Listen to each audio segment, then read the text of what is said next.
আবার বিশ্বনবী বললেন জুমার দিনটা এমন দিন, এই দিনে আল্লাহর পক্ষ থেকে বিশেষ ফেরেশতারা মসজিদের সবগুলো দরজার মধ্যে দাঁড়িয়ে যায় এবং জুমার নামাজের আগ দিয়ে খতিব সাহেব আসার আগ পর্যন্ত লিখতে বসে যায়। কে কে মসজিদে ঢুকে নামগুলো তারা কাউন্ট করে, এন্ট্রি করে। সর্বপ্রথম জুমার সালাত আদায়ের জন্য যে মসজিদে ঢুকে আল্লাহর রাস্তায় উট কুরবানি করলে যেই সওয়াব, ওই ব্যক্তির আমল নামায় আল্লাহ ওই সওয়াব দান করে দেয়। সর্বপ্রথম জুমার দিন যে মসজিদে ঢুকে ফালাহুল বুদনা, তার জন্য থাকে একটা উট কুরবানির সওয়াব। ওনার পরে যে ঢুকবে ফালাহু বাকারা, তার জন্য গরু কুরবানির সওয়াব। 3 নম্বরে যে ঢুকবে ফালাহুল কাবসা, তার জন্য ছাগল কুরবানির সওয়াব।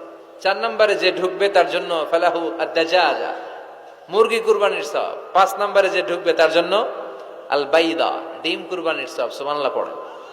এরপরে ইমাম সাহেব যখন খুতবা দেওয়ার জন্য চলে আসে, ফেরেশতারাও বসে যায়, খুতবা শুনতে শুরু করে। সুবহানাল্লাহ পড়ে। তাহলে এই জুমার দিনের আলাদা সিগনিফিকেন্স আল্লাহর কাছে আছে না নাই? বেশি না কম? আলহামদুলিল্লাহ, যে এই দিনটাকে আমরা ছুটির দিন হিসেবে পেয়েছি।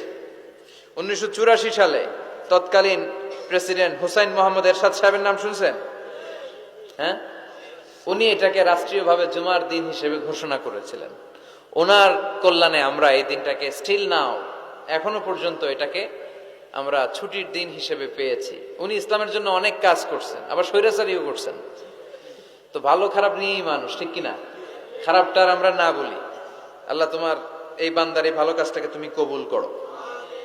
পৃথিবীর অনেক মুসলিম দেশেও এই শুক্রবারকে, এই জুমাবারকে তারা ছুটির দিন রাখতে পারে নাই।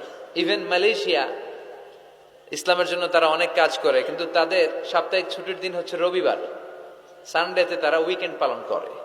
এর কারণ অনেক খ্রিস্টান দেশের সাথে ওদের ফিনান্সিয়াল এন্ড কমার্শিয়াল ট্রানজাকশন হয়।